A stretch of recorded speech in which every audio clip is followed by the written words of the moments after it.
We are not. The Internet Archive thing?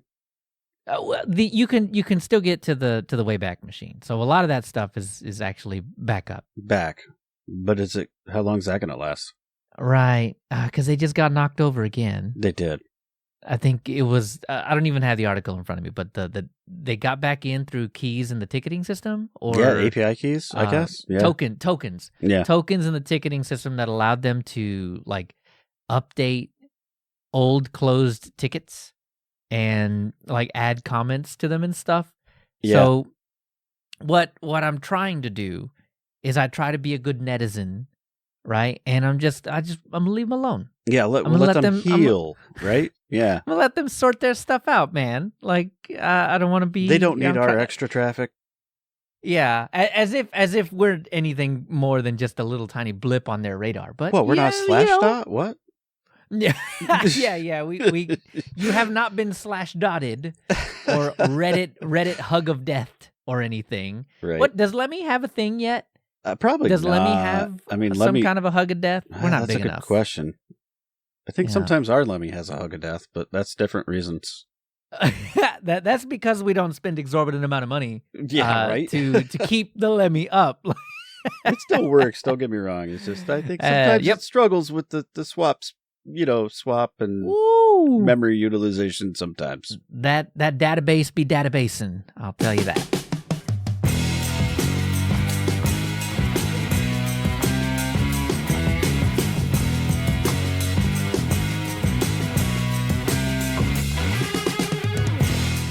Coming up in this episode, style it like it's 1999. It violates Freedom Zero. We turn it off and on again. And you can send it to Lus.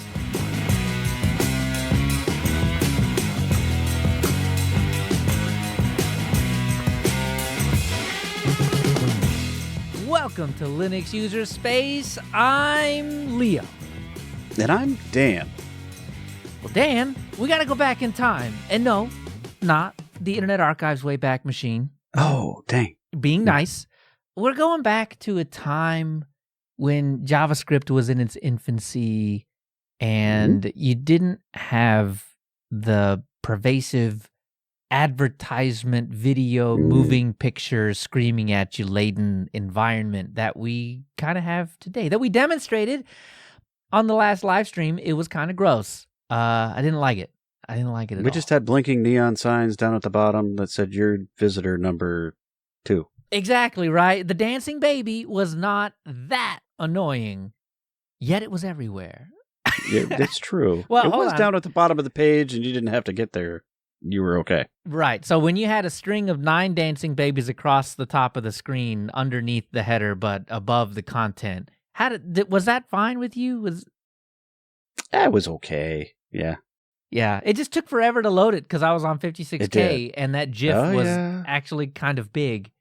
I actually had high speed by then.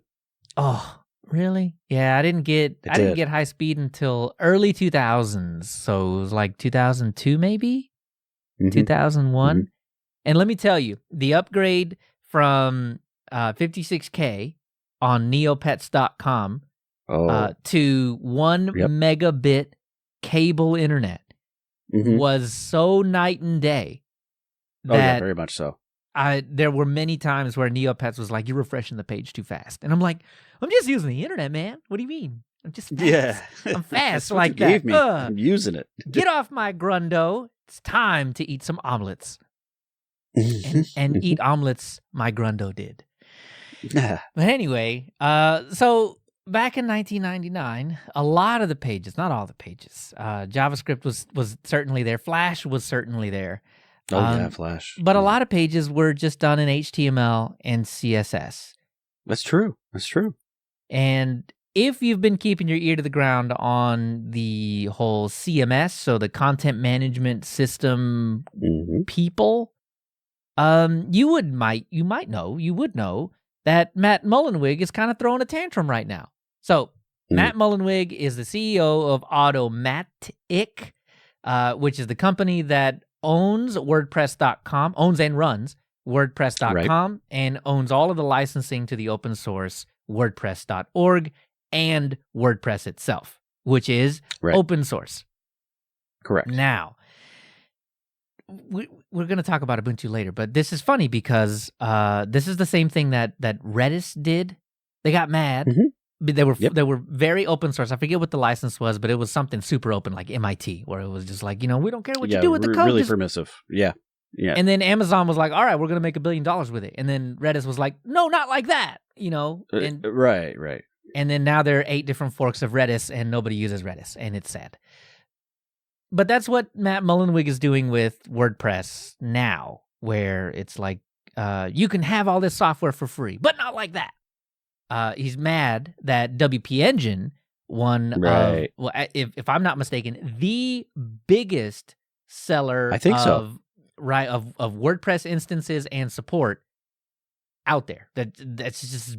I think they also contribute like code to WordPress upstream. Well, yeah, and I would assume they would, because their customers demand it, right? Right. They're trying to make their thing match up with the upstream thing. Yeah, we're giving you guys $500,000 a year. Can you please make this happen?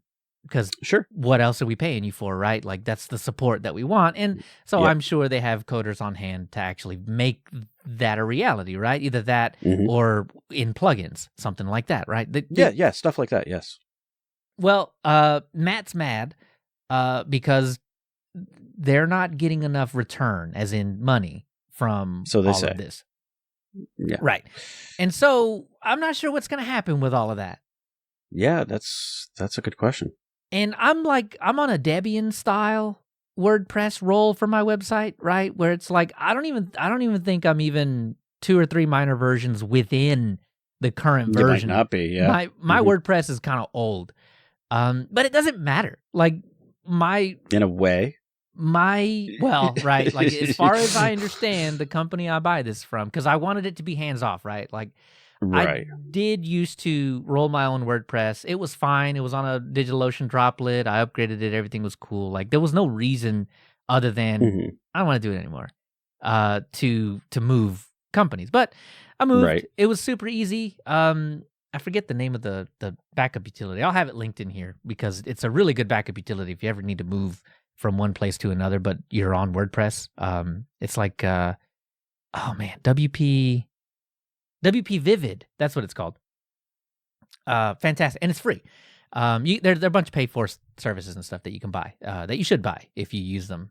But anyway, that's not the point. Point is, I moved to a different company, and they're not on the latest on purpose. They just have an image. They just throw out the image. As far as I understand, I'm getting security updates, but right. So anyway, so my thought was like, this is probably not going to come down to me. If anything happens at all, it's not going to come down to me and hit me for years, like 2028 maybe. And then whatever Matt does will finally roll into my lap at that point. But the question kind of occurred to me, right? Like, what would I do if WordPress were gone? I mean, you could go do like I did, and I went to GitHub pages.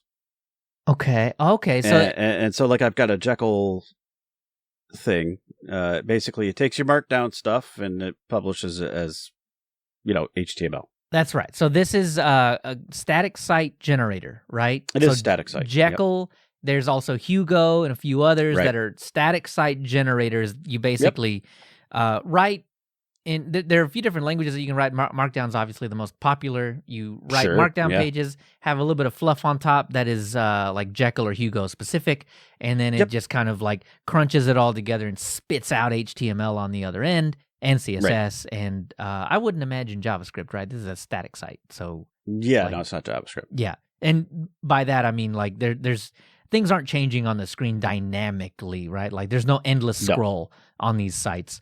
Nope. None of that. So simple sites. And so I was like, I could do that. I could totally do that. Or I could go and learn Drupal or that's an option. Any of the other Joomla. That's Joomla is another one. Yeah, there's tons of other open source content management systems that I could possibly use to do this kind of thing. But then I thought back what was I doing in 1999? Because one of my projects was to build a website. Mm-hmm. And how did I do that? And it was HTML at the time, 4.01, I want to say. Okay. And CSS. Yeah. Yeah, And so if you got some cascading style sheets, that's what CSS stands for, right? That makes all of your pages similar and the same, basically look and feel. Right. And then the HTML is the content that lives on top of that on each of the pages, which is unique. Exactly. So why couldn't I just do that, was my thought. You totally could. That's an option. And I couldn't come up with any good reasons to not do it. Right. Mm-hmm. And I mean, saying that it's complex and it's kind of hard to do that and you'd have to learn so much. Like, you're not telling me reasons not to do it. You're telling me reasons to do it. Like, I get to brush up on some of the skills that I used to have back in the day, and I get to have a website that I've hand-built myself, and I get to manage the entire stack from top to bottom without anybody telling me what update of what software I could possibly be on. Like, you're just giving me checkboxes, buddy.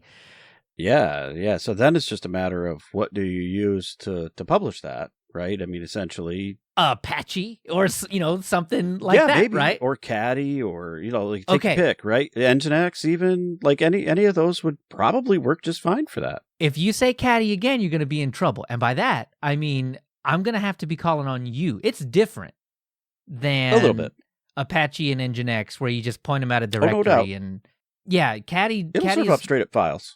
Exactly. So Caddy is different. Coded in Go. It's a single static binary. You just run the thing. Mm-hmm. You can do it in a container if you want to, like from Docker or whatever. But right. But I mean, they'll just serve you up a straight. Here you go. Here's your Linux binary. You just /run it, and you're good. Yeah. Right. So you just go poke at the configuration file and make it do fancy things, and there are commands that go along with it to make it do fancy things. But like Nginx is an option. Apache is an option. Even some of the other ones, there's some smaller ones too. If you didn't have a whole lot of fancy stuff going on, right? Light TPD is another option, right? Yeah, if you wanted to keep it super duper simple. But yeah, so I was looking. One thing that I didn't know was Apache has been overtaken. So for the longest time, yeah, that makes sense, honestly. Especially back in those days. I mean, this is obviously before Nginx even existed, right? But sure. Apache was the #1 web server. IIS was Microsoft's thing, was following pretty close behind, but Apache it was the free one, so everybody used it. Nginx came on the scene around 2004 and slowly but surely made steady progress. They chromed a Firefox. And but Apache doesn't have Firefox numbers. Apache is like 35%. It's still pretty high. Yeah, Nginx is like 40, 50% or something like that. And then IIS and the various others are everything else. Yeah. Caddy was like 1%. So Caddy's like it's the really Firefox. Low, but it's cool. I like situation. It. So just saying. So I like it. I like it too. And then with the first thing I went in and looked for was, here's the one thing that I found that might make this job difficult. So in WordPress, you can have this thing, well, just in any CMS, you can have this thing where you have a consistent header and a consistent footer and a consistent sidebar on every single page that you go to, right? And it's you can make the change in one place and all the footers on all your pages are updated. Well, you could actually do this so I only know the words. Nginx has its own word for it and Caddy has its own thing for it, but it's called server-side includes. And Apache will allow you to have full HTML pages that you, on the server side, so it's my responsibility as the admin to inject this into every page.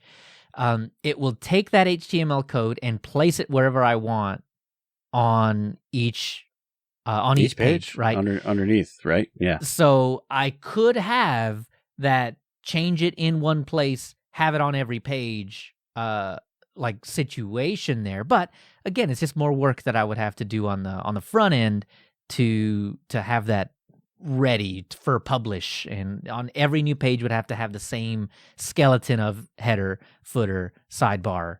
But that's just a template kind of situation when I wanted to make a new post or whatever.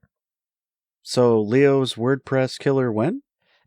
Oh, it's not even close. It will not be anywhere close to this. But you know what's going to be funny about that is that it's going to be, the blog itself will be overtaken by writing how to make a blog. Like, so every little piece and every little thing that I learn is just going to end up being a blog post about the blog, right? So it's going to be this weird little HTML Ouroboros eating itself.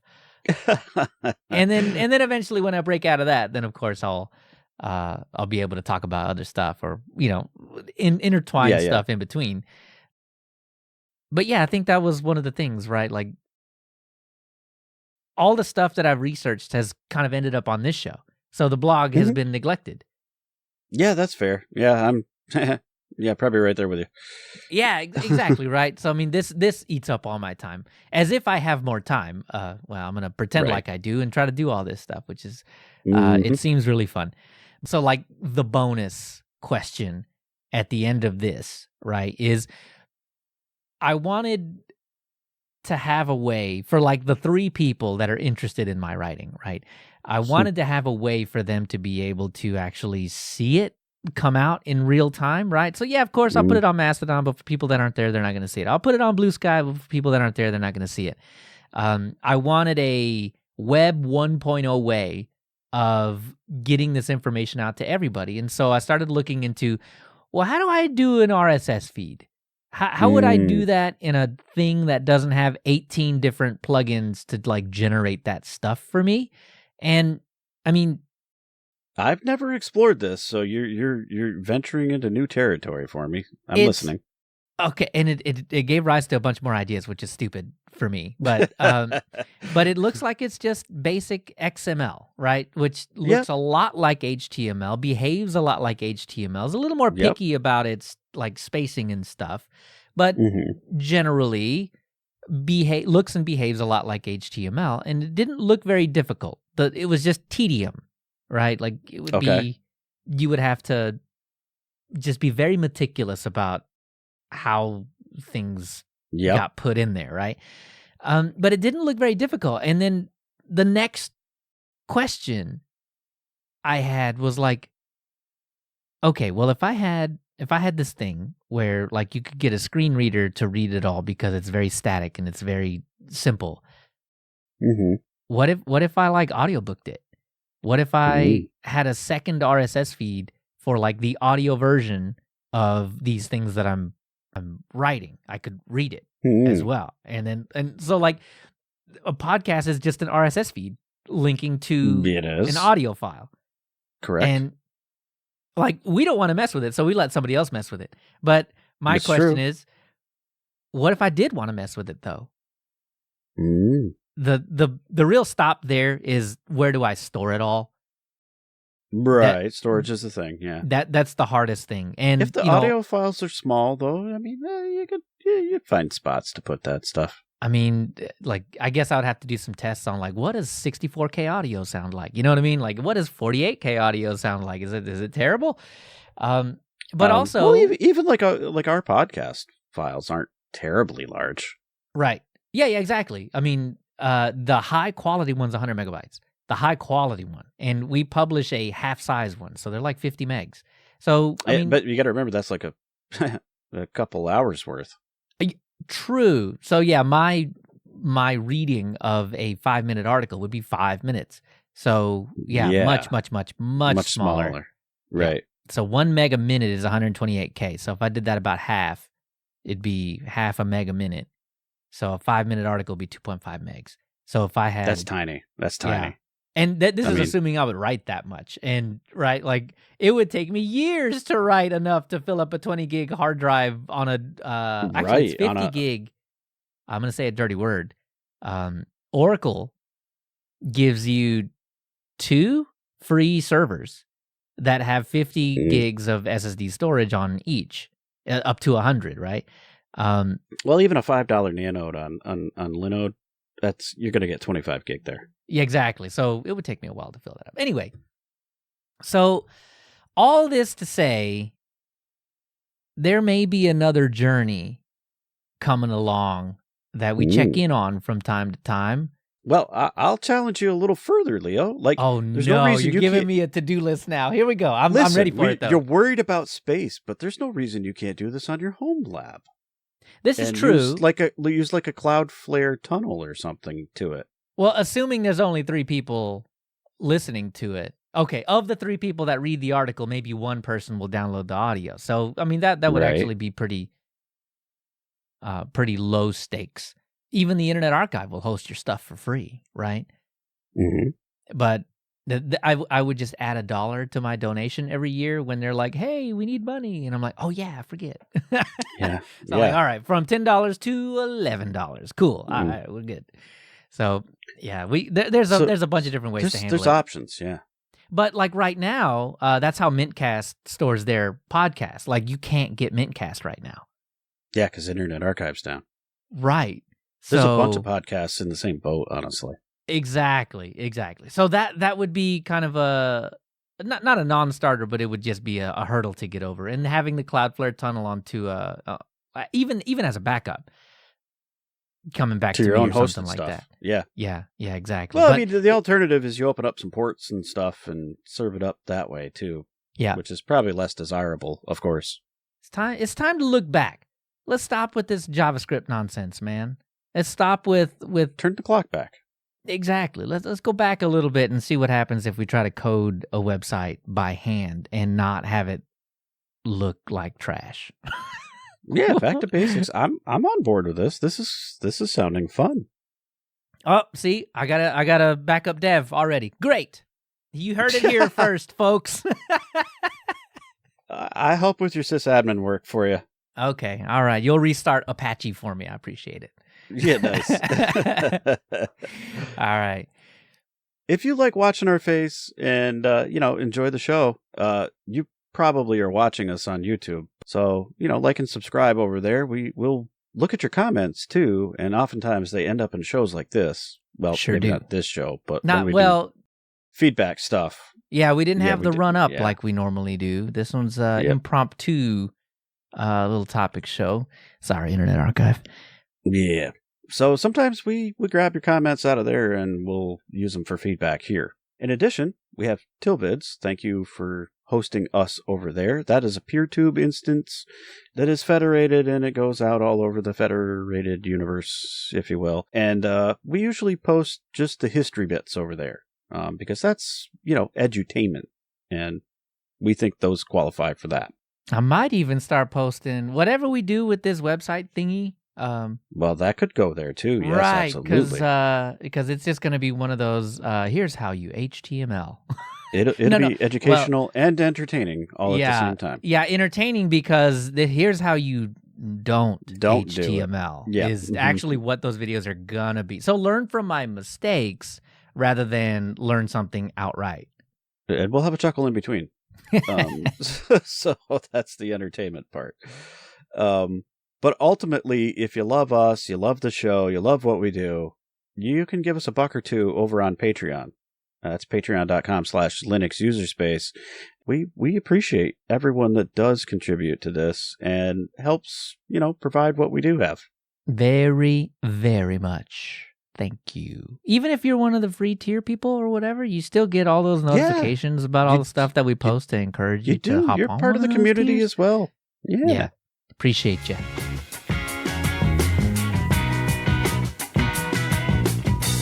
Oh, it's spooky month and Bitwarden started with a boo. Yeah, they said, we're going to scare you a little bit with this one, although they didn't intend to, apparently. Maybe they did intend to, and they just wanted to get a little, just throw a few little spooks out there. But anyway, so Bitwarden accidentally on purpose set something to non-open source or something. Yeah, they tied some conditions to the licensing, and I'll link to the bug and the issue. So basically, someone was trying to build the clients using this software development kit that is provided, which is always been, the code's available, source but not available, open source available, not open source. in a way. It has its own license, and I'll link to that in the show notes. Right. It's I forget. It's got a weird name. It's like Bitwarden internal something or another license something. But it's their own. It's their own thing. But yeah. So one of the devs on GitHub brought up an issue where building the client didn't used to require having the SDK internal directory there. Yeah. They were used to stripping that out and building without it.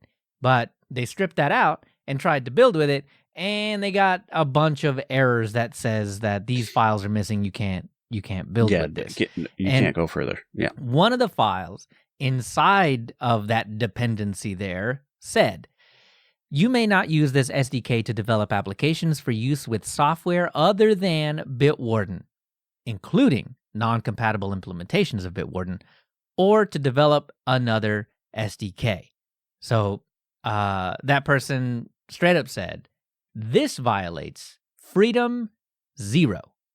And Freedom 0, hang on, let me get this. Come from the 4 essential freedoms of the Free Software Foundation, right? This was essentially, this is what makes free software. And Freedom 0 is the freedom to run the program as you wish for any purpose. It breaks Freedom 0. And that means that it's not free and open source software. Right. I guess not necessarily open source software, but that's a bit of a distinction that even license hawks don't like to discuss. Just because you go in circles.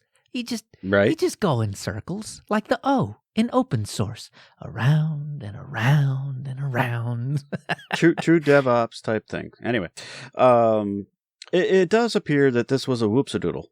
And so they issued a statement on X or Twitter or whatever we're calling that.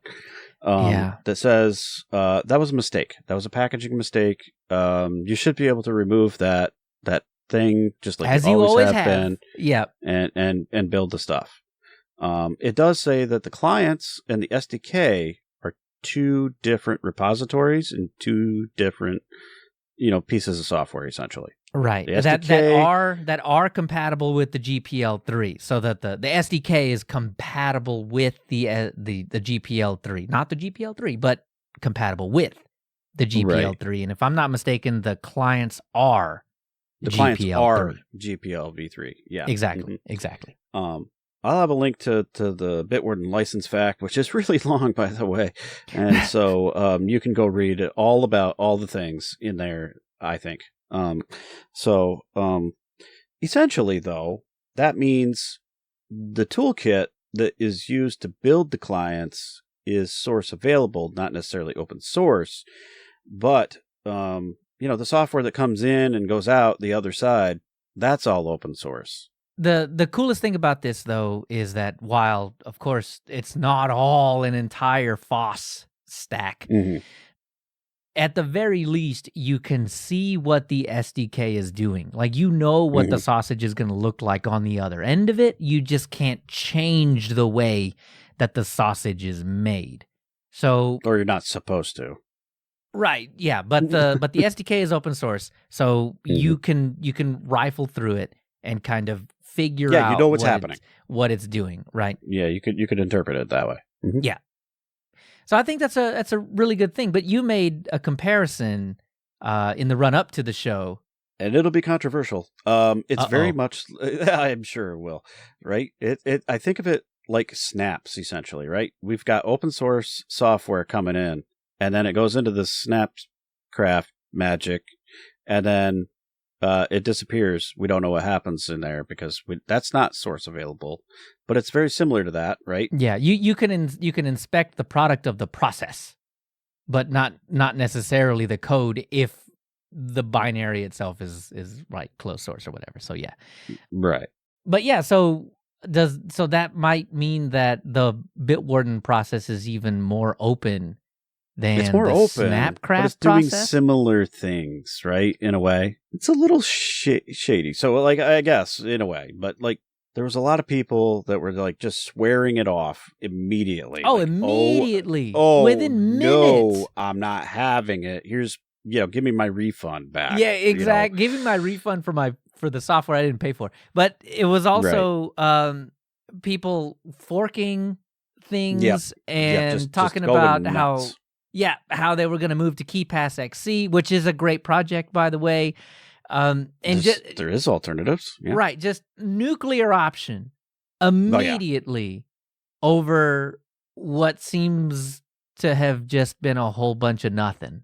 Oh man, I love the internet. Oh, it's so great. It's so great that we can hop to a conclusion. I wish I had the poster up right now.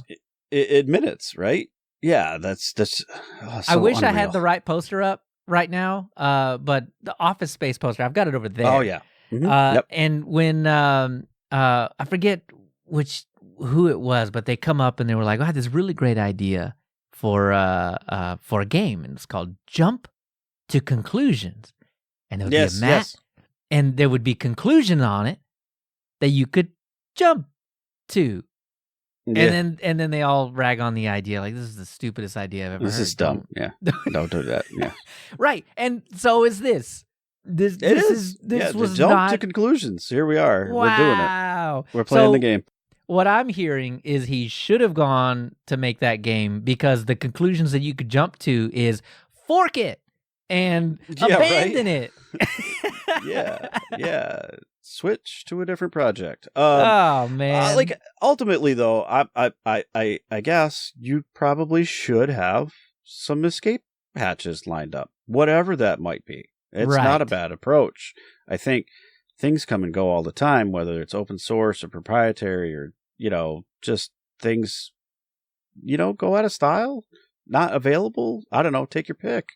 So having a off ramp or a roadmap is probably a good approach, and having a couple options is not a bad thing. And there are other ones. Yeah, especially because it's Spoopy Month, and Spoopy Month is also Cybersecurity Awareness Month, and having backups is part of being aware of your whole entire digital footprint and all of that kind of thing, right? Just having that off ramp. And I think I was talking to Dan before the show. Our off ramp is LastPass.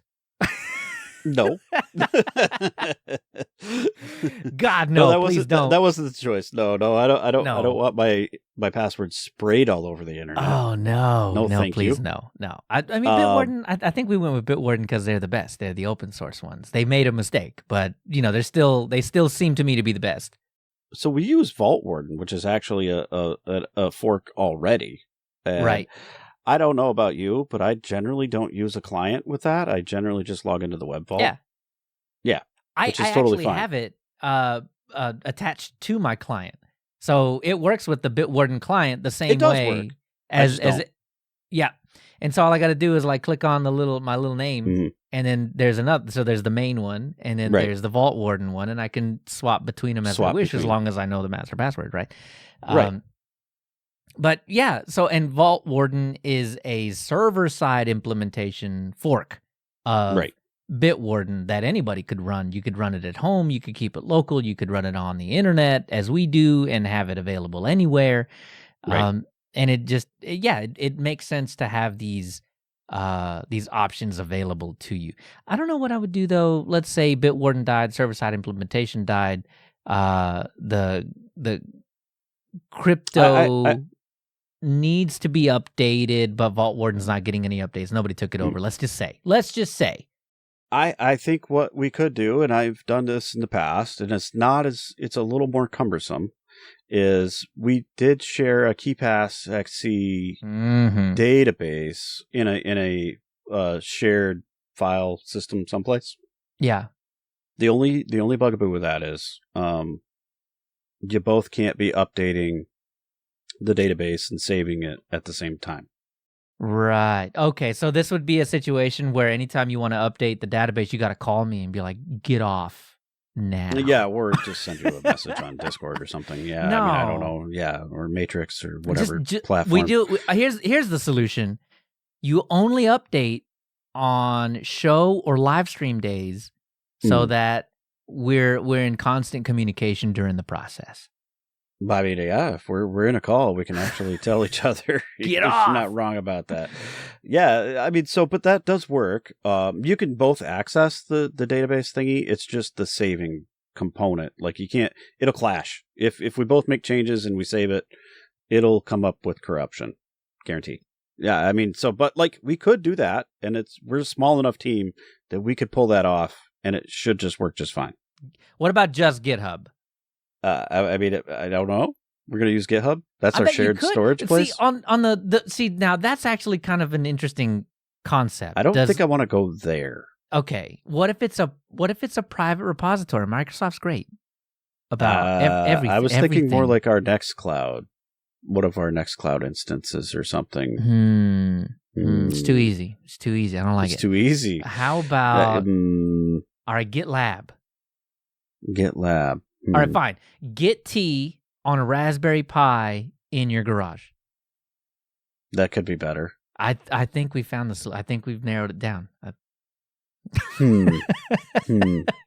Yeah. Yeah, no. But anyway, yeah, shared storage, whatever that might be.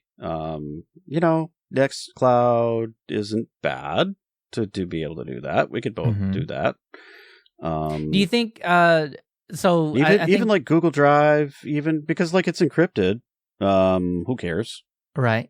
So like Google Drive could be a thing. So Proton Drive is what you're saying. Proton Drive is fine. There we go. I don't know about so I haven't explored much with Proton Pass. I don't know how that works with Teams or if it works with Teams even. I know it's a personal thing. Yeah. Maybe that could be an option. Well, you can get like a team thing. Like you can buy not a license, a subscription. A subscription, yeah, for a small team. And have multiple people in there where you can share files. Well, I mean, you can share files on the free version. You can share files on the free stuff, yeah. Yeah. And like I have Proton Drive, that's an option. I do have space there. So we could use it for KeyPass. Yeah. Mm-hmm. I had to beg them, but they gave me the maximum free storage a few months ago, which is super cool. So, I mean, I guess that's an option. So, yeah, you could do it a bunch of different ways. There's a bunch of things. There's a lot of ways to do it. Bitwarden or Vaultwarden, though, super easy. So that's why we do it. And I imagine there might be some security folks hopping on the Vaultwarden train to make sure that there was still an implementation out there. So long as the crypto kept up, I feel like right. Yeah, that might be at least my first choice of oh god, we gotta abandon ship. Not this time, but maybe the one time that you do have to abandon ship. Maybe that is the direction to go. So you don't have to call me and tell me to stop fiddling with the KeyPass XC vault. Yeah, don't be saving stuff there. Get out of there. Okay. So, I mean, ultimately, though, I don't think it's cause for panic. Right now. Not this time, but I'm watching you, Bitwarden. Yeah. I'm watching you. Somebody's watching me. Get that copyright strike. Bam. So you can catch all these and the other great topics as they unfold on our Lemmy subreddit or our news channel on Discord. Like all of those places, they get the stuff, and we dump the things in there so that you can get them right to your face as that happens, or as we curate them. So lemmy.linuxuserspace.show. You can go there, check out all the good stuff. We also post the episodes when they come out there. And we do have a discussion place that you can go, give us some feedback and we'll talk about some things. We call it the open forum. I think that's probably going to be but until I have the webpage going in a way that I like. I think that'd be a good place to dump some of that. That's probably going to be where I start dumping a lot of that. Yeah. Yep. Okay. Yep. Okay. I agree with you. But we've got Reddit, we've got Discord, Mastodon, Telegram, Matrix, Twitch, Twitter, all the things. X, Blue Sky, oh god, Instagram, Tic Tac. I don't know. We've got them all. Tic Tac. So fresh, so minty fresh. We have them all. Like I don't know if there's any platform that we're not on. I'd be scared. Don't ask questions. Don't ask questions. We're out there. You can come find us. All the links and all of that stuff are in, linuxuserspace.show.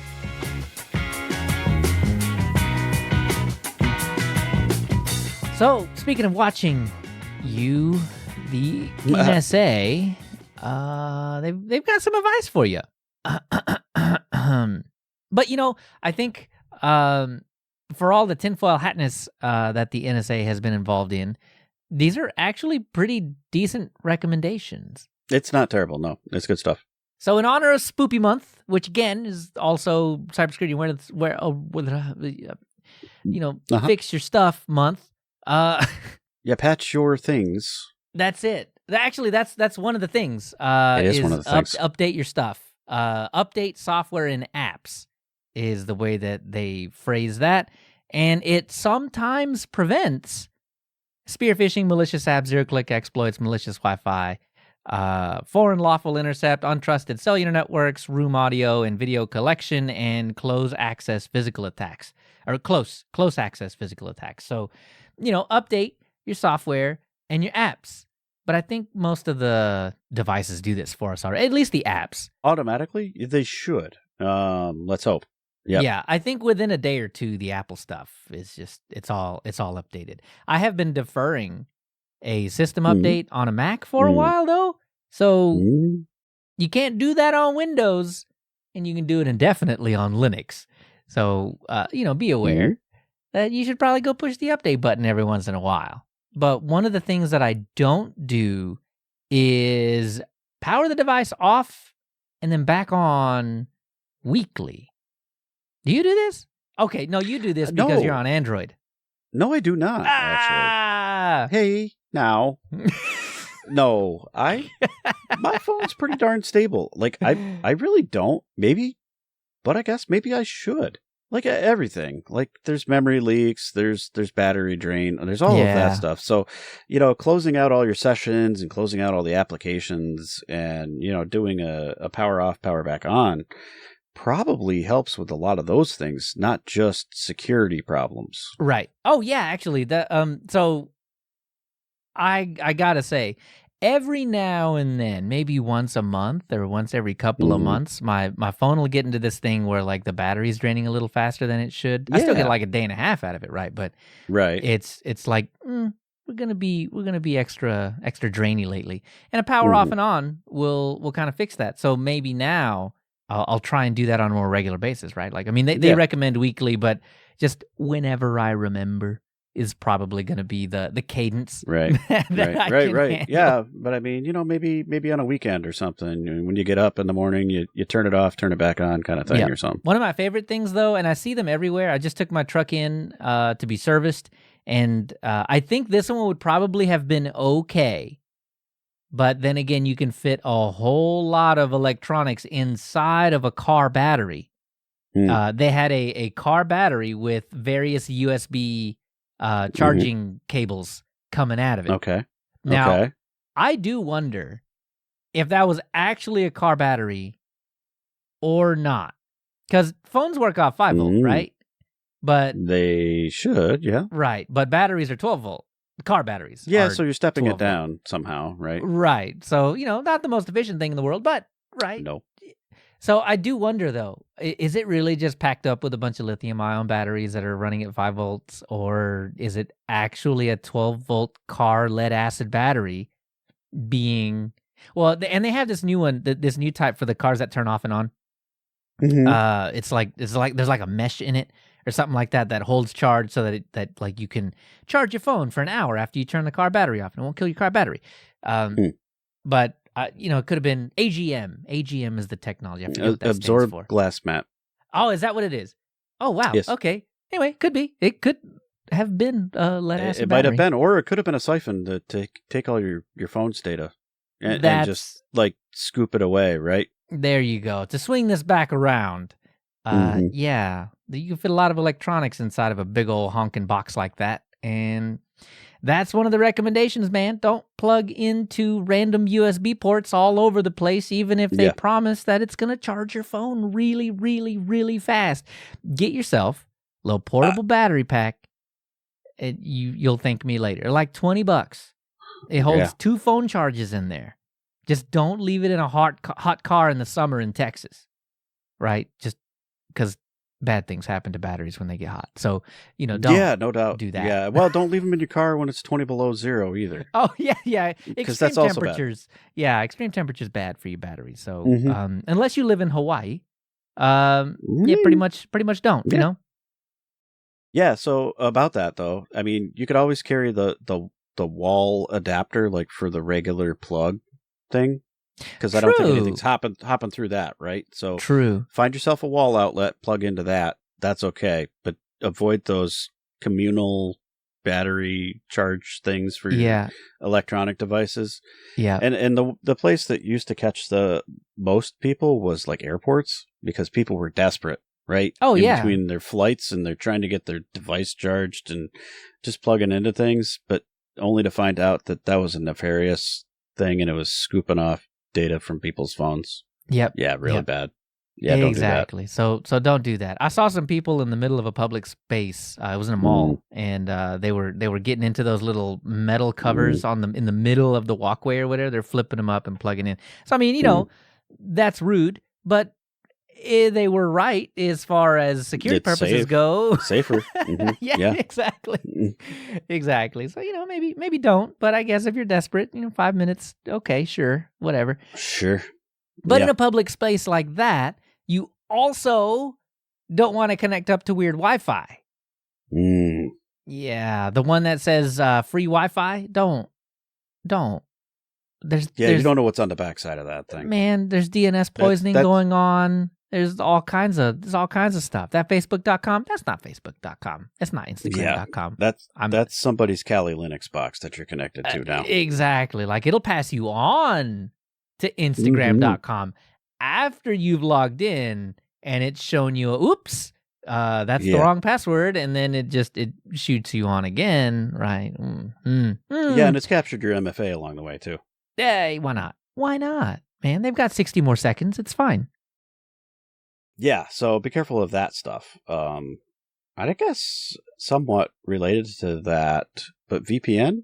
Oh, yes. This one's not on the list, but this is definitely one that we've heard all the time. To protect your security, just use a VPN. And that way, your ISP won't be able to tell what you're doing. I mean, sure, but that's not the whole your picture. VPN provider? Yeah, like your VPN provider can check on everything. Yeah, you've just moved the trust from you did. ISP to VPN provider. And I mean, maybe you do trust your VPN provider more than you do your ISP. You probably should, but that's the subtext there. Right, when they're telling you you're more secure with a VPN, right?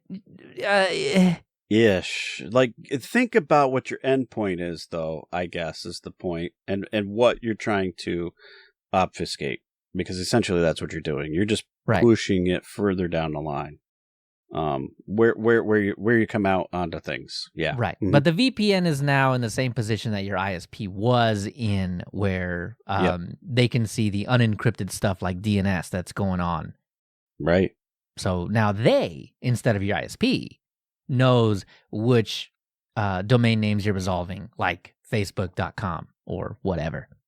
Yeah, unless you're using, HTTPS. DNS over HTTPS. Which is encrypted. That could kind of help you there, maybe, possibly. Don't know. But not if you're using Chrome. I don't think Chrome does this by default. Yeah, so your Android devices, which they're using Chrome, by the way. For most of the apps that are in there. Another shameless plug for Firefox. They do this by default. They make it real easy to change it up. I think by default it's Cloudflare. Which is who I use locally here on my network. So that's a no-brainer. Just leave that alone. So yeah, you VPNs are just a weird one. And if you're trying to look like you're coming from Moldova so that you can watch pirate TV streams, okay. I mean, it works. That's happens. Not a security function, though. Yeah, exactly. Right? Yeah, that is a different thing. That's a that different you would thing be doing for your VPN. Yeah. But yeah, so some other things, right, that you should be doing that I try to do all of the time, but Apple decides that it wants to turn that stuff back on is Bluetooth. Now that will stay off. Bluetooth will stay off for as long as I tell it to stay off. But so you want to turn off Bluetooth anytime you're not using it. That's the idea with this, because they're a little older, but there are still some attacks out there that can be leveraged against you just with open Bluetooth. And saying open Bluetooth is a little weird because most of the time in your phone or your laptop or whatever, you have to go to the Bluetooth app, turn on the promiscuous mode so that it's looking for connections. Right. But with it off, it's just a little harder to do any of that kind of thing. So, I mean, here's the thing. Like, all of these things are great, right? But they sort of infringe on your pragmatism a little bit, right? Yeah. Because do you have a smartwatch, Leo? Stop it. How does that connect to your phone? Probably uses Bluetooth. There's memory in there, man. It remembers stuff. It doesn't have to be connected to my phone to count my heart rate. So, it'll update later. Later.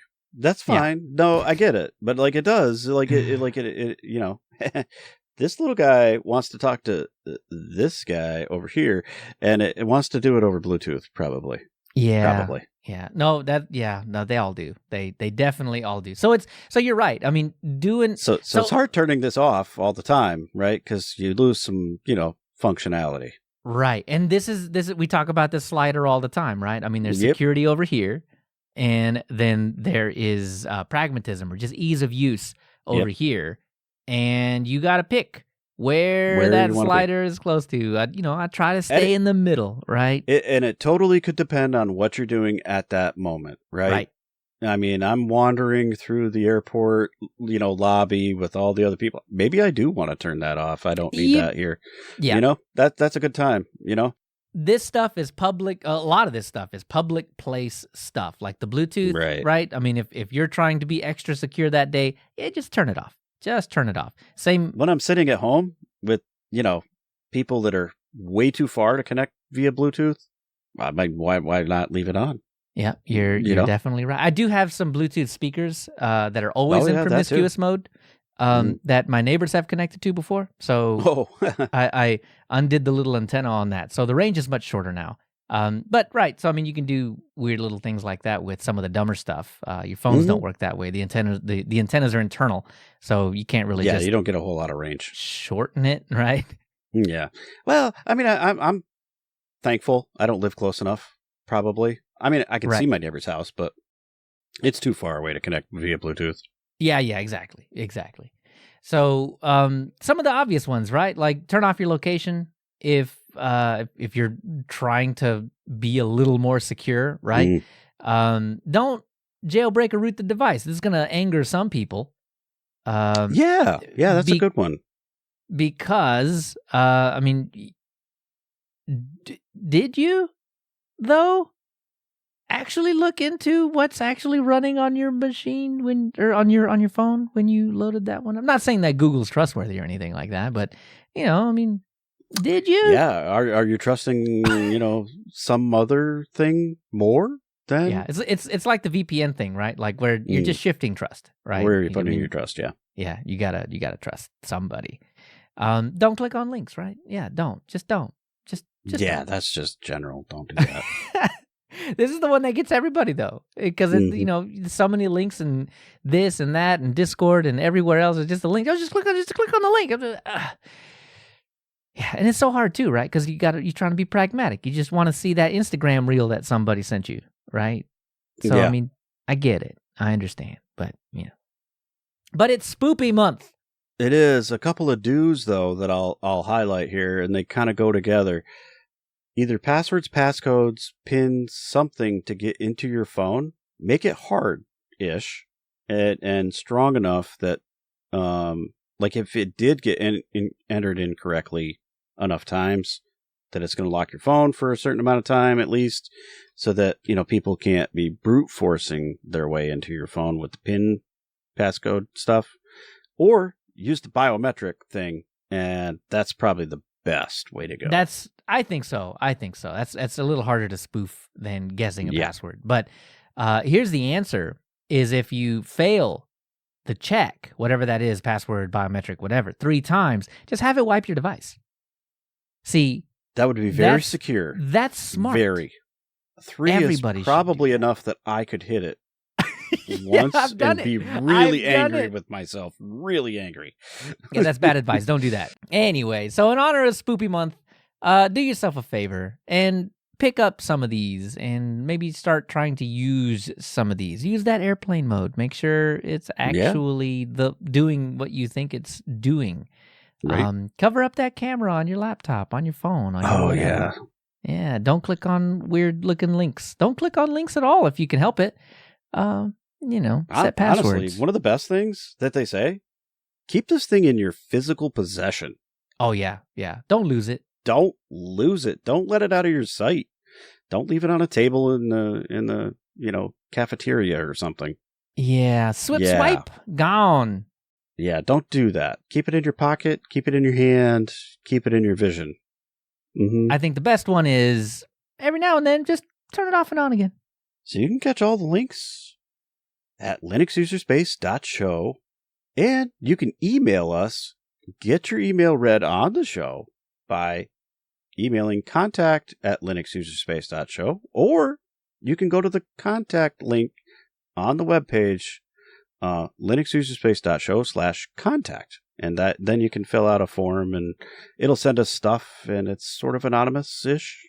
I guess it could be. You put fake stuff in there, I guess. You could put some fake things in there if you wanted to or whatever. But no, my refrigerator is not running. Thank you very much. Yeah. But ultimately, you can get your stuff read out here on the show. We could talk about it and have a discussion and whatnot. So, like, if you want to give us any feedback on any of these topics that we've talked about, that's the place to go and do that. Send us something. We'll talk about it.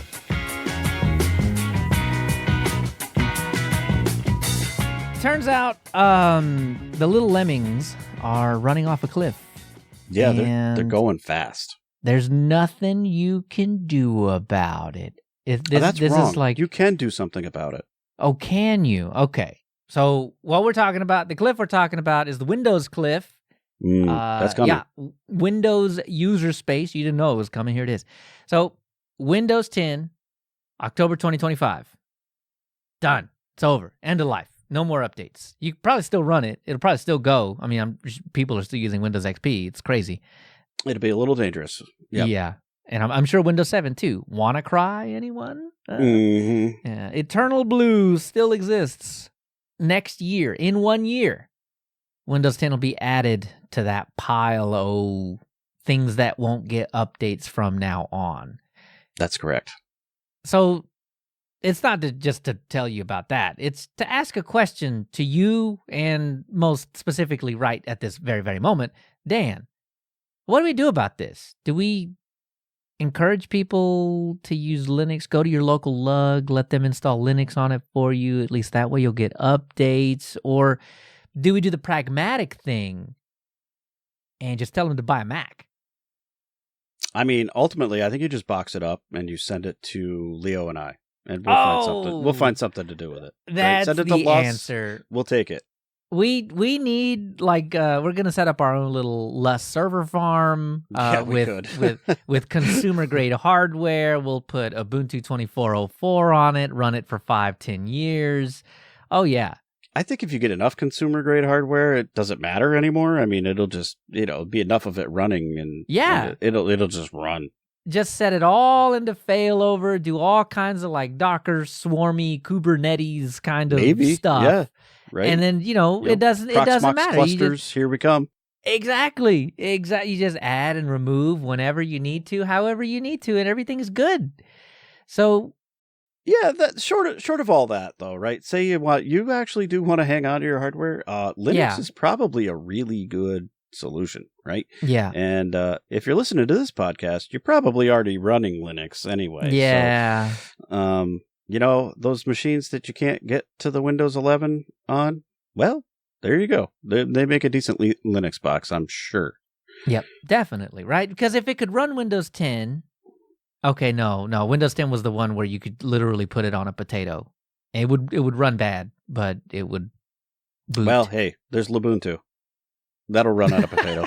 I mean, I'm just saying. That's also true. That's also true. And without a GUI at all, you can do a good few server things with it. Yeah.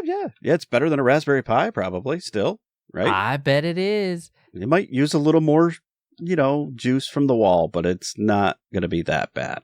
Right. So for you listening to this podcast, if you have a Windows 10 machine that is heading toward that cliff, then yeah, man, run Linux on it. That's you listening to this podcast. You run Linux on it. And, do the whole command line thing, man. Like, truly learn some Linux, how to run services and all that kind of fun stuff. Come into the Discord or the Telegram or the Matrix room and have a chat with us, and we'll give you a gajillion ideas of what to do with something like that. And, I mean, we'll even give you a little boost, a little help, whatever you need. If you need help, yeah, sure. You would be surprised the amount of people that are just chomping at the bit in those rooms waiting for people to ask weird questions and stuff. It's actually we've helped a few. It's been fun. I enjoy it. Yep, and the community has helped more. So absolutely. I don't do it all. Yeah, not at all. But yeah, so okay, that's for you listening to the podcast. But what about your grandma? Yeah, and your family members, right? Yeah, right. So your niece, your nephew, the one that just wants to play Fortnite, anybody else, right? Like. What do you do? What do you tell them? How do you tell them to go to Linux? I mean, maybe, but chances are you're probably already running a fairly oldish machine, so you're probably not running the latest AAA,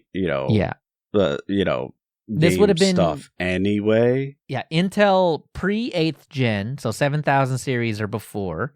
Right. And this would be Ryzen pre-2000, so this would be Ryzen 1700, 1000 series and prior to that. So, yeah, I mean, we're talking, these came out in 2018, 2019-ish.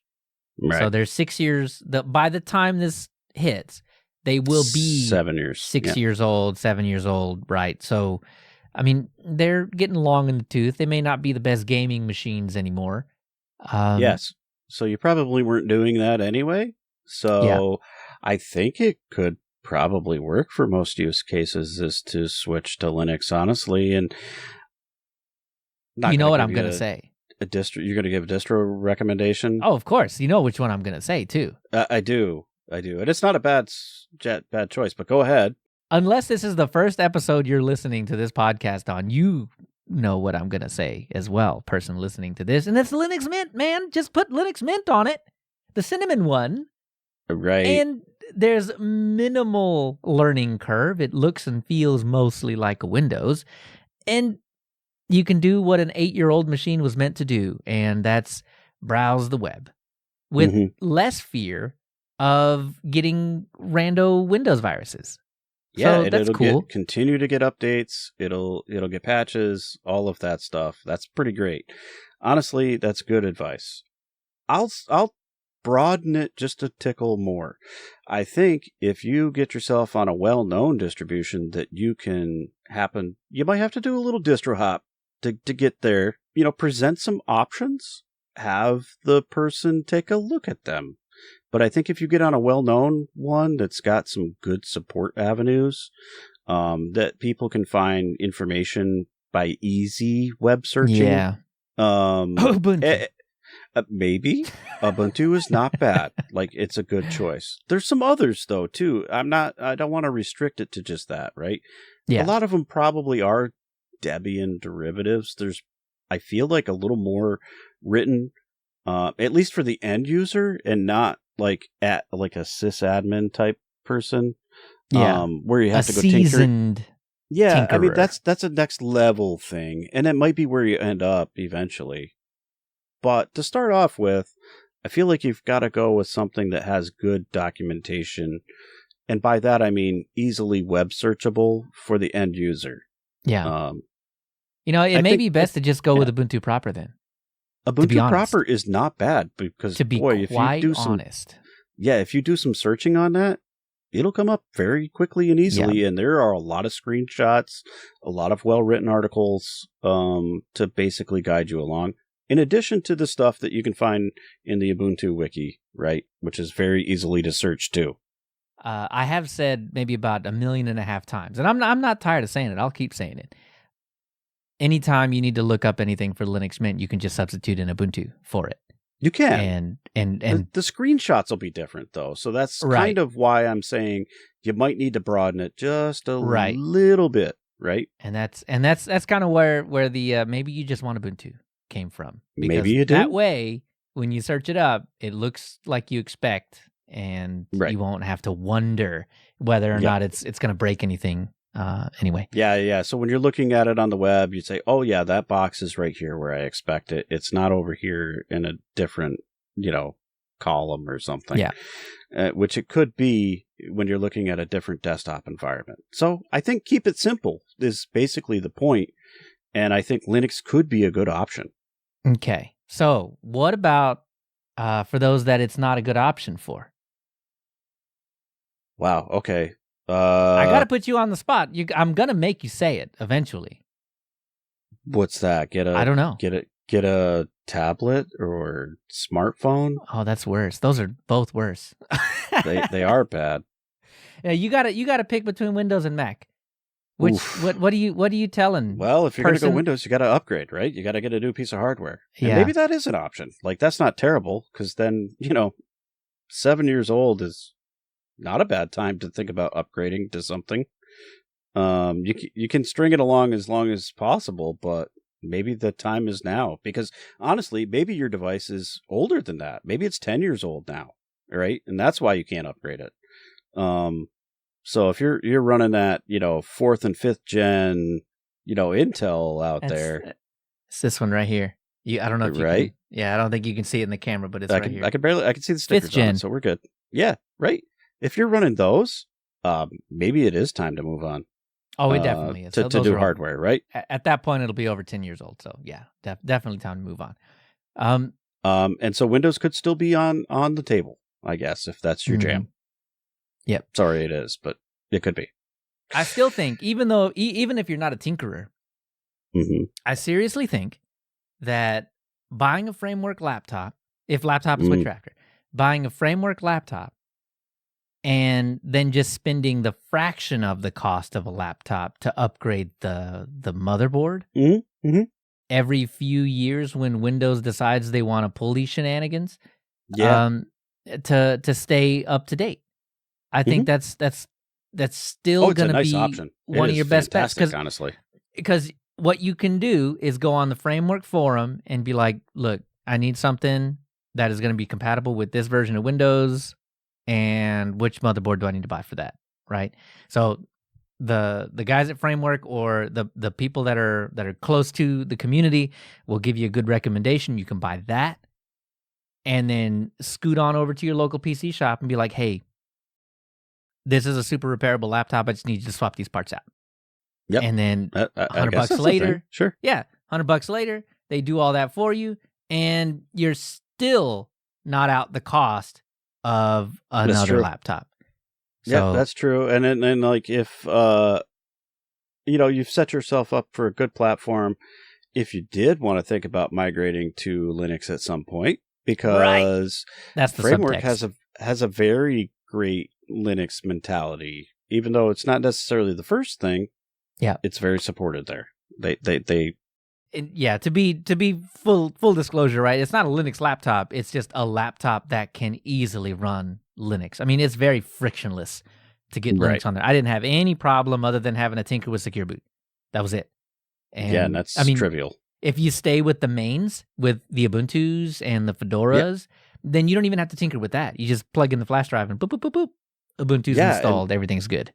I guess it goes back to what our recommendation was, right? Another good reason to pick something like Ubuntu or Ubuntu derivative or, even Debian or Fedora, those things. Well supported. I guess that's the point. Exactly. So, I mean, even if you plan on staying on Windows, get yourself a Framework, man. Fantastic pieces of kit, easily upgradable. You don't even have to do the upgrade yourself. I just can't say enough good about the Framework laptops, man. So, do you see that? I snuck in a Framework Hawking some framework stuff. I threw in Firefox in there. I threw in good security practice in there. This is like all my favorite stuff.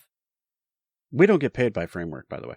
Oh, no. Framework, if you're listening, I would get paid by you. I mean, I suppose if you're going to toss some hardware our direction, we'll do some reviews. Listen, I want that new display. The one where I can scale to 200% and it doesn't look weird. I want that one. Yeah, I want to test that with Plasma because I'm pretty sure that'd be good. Oh, buddy. That would look so good. So I'm on the verge of buying that. I'm on the verge of buying the AMD board as well because I want to turn the board in here into my yet another server. Mm-hmm. But yeah, I'm not there yet. I got to drop some money because my desktop is. I usually do a 3-year desktop cadence. My desktop's 3 years old at Christmas, so if I'm gonna stick to my schedule, I got a couple of months to buy. So, I'm on a little different cadence. I'm working on 5 here. 5, but it's still okay. working. But it's still working, right? So, like, I don't know. I bought some good stuff when I bought it, so I'm not complaining. Exactly. Yeah. Well, I bought the Framework laptop in between that, so it kind of threw off the cadence. Yeah, it's true. Yeah, it did help. Yeah, probably. So, like, maybe I push it to 4, but I don't want to push it to 4. I want to buy it right now. I want to. Yeah. I want to be on that. I want to be on that 6-month desktop cadence. Okay. Full disclosure. That's where I want to be. Yeah. Just so I can be in constant flux of building machines. Like if that was still a job, that paid a livable salary, man, I'd be doing that job all day, every day, ripping stuff out, putting stuff in. I don't care if I got to install Windows. That's fine. I'll hawk Linux to you. Be like, you can try it, you can bring it back in a week. If you don't like it, I'll put Windows on it or whatever. But, we got to pay them bills. Yeah. So, I don't do that. It would be fun, though. It'd be really fun. It would be. So what we didn't recommend, and I'm not saying that we don't recommend it. I do. I actually do. You do recommend it? Yeah, I'll full chest it. Oh, yeah, 1,000%, man. Go buy a Mac. I mean, it's an option. Look, it's a little closed up, but like it's very functional. They make it easy to use. Buying the Mac for the kind of person that does not care. Just buy him a Mac. Get a MacBook Air, the 15-incher one, like the big one. It's about $1,000. You for the $1,000, which is the same price as the Framework, mind you. Don't misunderstand. This is not like far and away out of the question. Like the Snapdragon, the new Snapdragon ones that Microsoft is putting out. And Asus and Acer and a couple of the others, right? Like, those are also $1,000 starting out. Yeah. So, like, it's in the realm of sanity here. You can get 16 gigs, 512 gig, 16 gigs of RAM, 512 gigs of storage space. Yes, that's not changeable. Yeah, it's not the Framework. It's the opposite of that. Yeah, right? Exactly. It's just the work. Yep. But I mean, it's gonna be a machine that's gonna last for more than 5 years. Absolutely. Continue getting security updates, and you're gonna be good for a very long time. These things have no fans; they're quiet. I mean, they'll run. Battery life's fantastic. Like absolutely fantastic. Hard to beat. Almost impossible. Until I get a Snapdragon laptop in my hands to actually test this out, I will not say that they're better than the Mac, but they claim to be. It's hard to say. Yeah, I mean, it's early days yet on that. Right? I want one, though, so I'm going to get one of those eventually. But, yeah, man, just get a MacBook Air. Talking about the Mac, though, like, it's not impossible to put Linux on. Asahi is a thing. Oh, beautiful, too. So, like, maybe you're setting yourself up for being able to test out that There's an off-ramp, at some point. Like we were talking about with Bitwarden. You'll have your Linux off-ramp with if you want to. A Mac. Exactly. If you want to, right? If you're a tinkerer, if you're curious, there's always going to be that off-ramp. Well, even if you stay within the Mac OS ecosystem, there's some things you can do to kind of customize some of that stuff too, right? Like Homebrew is a thing that exists over there, just like it does in Linux. Oh, yeah. It started there. And Linux now gets to enjoy the fruits of the homebrew labor. Which is fantastic. I love it. I love homebrew, man. It's on the immutables, man. Or no, I'm sorry, on the composables or on the Auroras, the Silver Blues. Yeah, man. Right. It's such a fantastic way to easily just grab whatever software you want. So, but the same with the Mac, right? Yeah. Yep, exactly. 1,000%. I'll say it. Get him a Mac.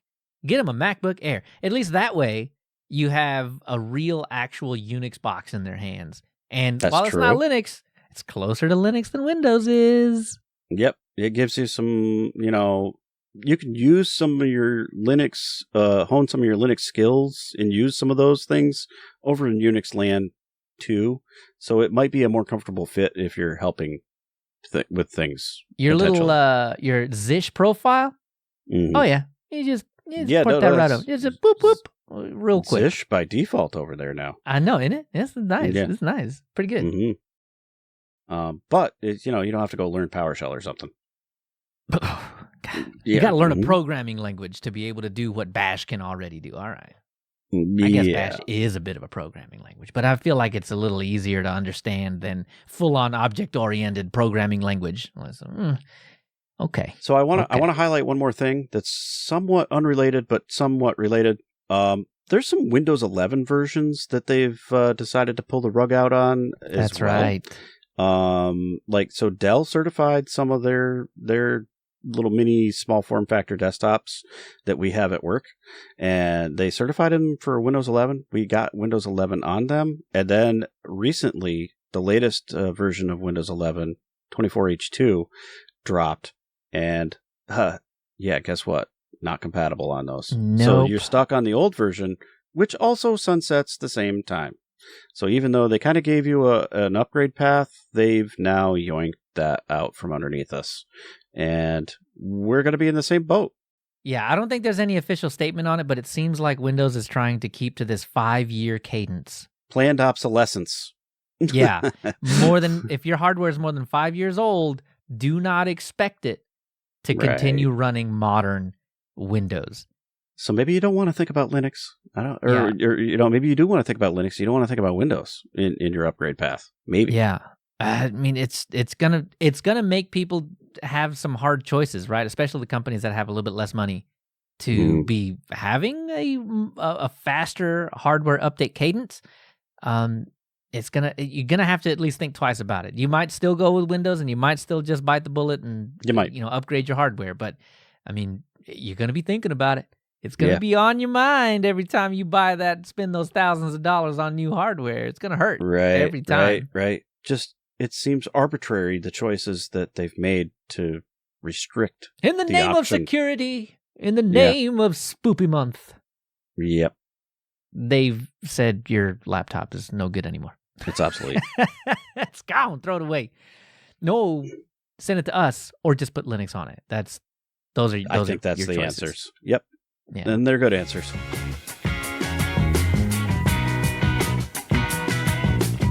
Anyway, that brings us to next time.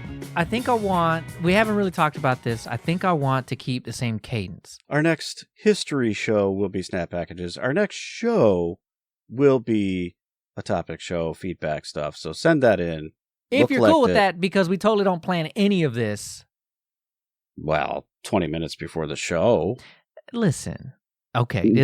Okay. Hey, as long as we consider 20 minutes before the show, hair on fire, pants on fire as planning. Man, we are planning extraordinaires. We are top notch, baby. So that's not true. We did banter some topics. Yeah, no, back we did. And forth earlier in late in last week, earlier in this week, whatever. We're not that bad, but we're not totally hair on fire. No, some of it. A little bit. But anyway, so if that's cool with you, that's where it went. So if that's cool with you, then topic episode next, and then snaps in our next history episode. Mm-hmm. Right, keeping the evens to histories, even Stevens to the histories, and odds to the topics, because topics are always odds, man. They're just always odd. Yeah, no doubt. And so we threw an oddball curve in here, and now the evens odd. What? We'll roll with it. All right. But in between shows, you can catch us on Twitter and Mastodon, Telegram, Matrix, all the places. We've got links. You go find them. But give us some ideas, talk to us, and, join the conversation. All the links in the show notes at linuxuserspace.show. Or lust.sh.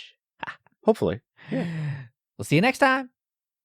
Yeah, so where can we find you, Leo? Oh, wait, yeah, I forgot that part. Yeah. You can find me at Leo Chavez at Mastodon.social or Leo Chavez over on the Blue Skies, which, by the way, we own Lust.sh. What do you think about Leo.lust.sh and Dan.lust.sh over on the Blue Sky? I mean, maybe. Leo's giving me some sysadmin work here. No. That's not on you. I'll do this one.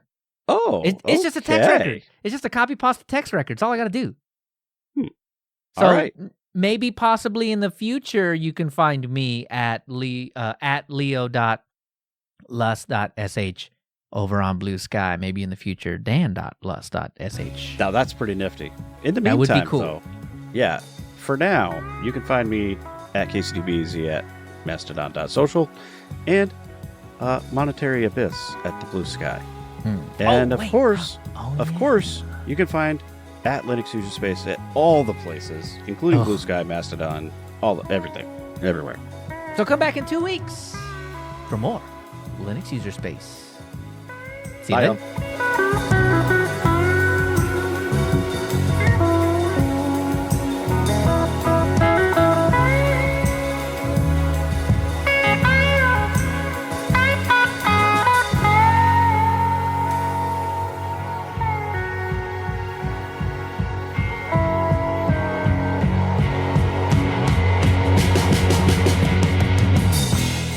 Yeah, and like the Android phone doesn't look like Android at all. No, you can't say that.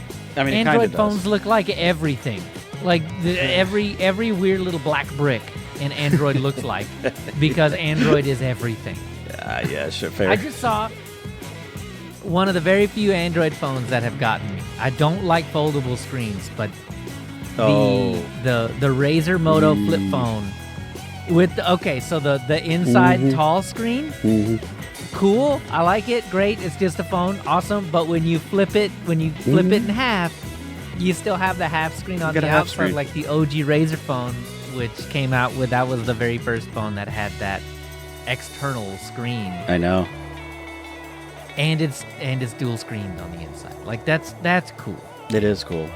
It is pretty cool. It's expensive. Yeah, that's like the fact that I can buy a fully featured, fully working iPhone 16 for less than that thing is like. That wasn't always the case, though. Huh. Remember a few versions back there, they went people won't let it go. They went a little nuts with it. They did, though, right? They got a little crazy.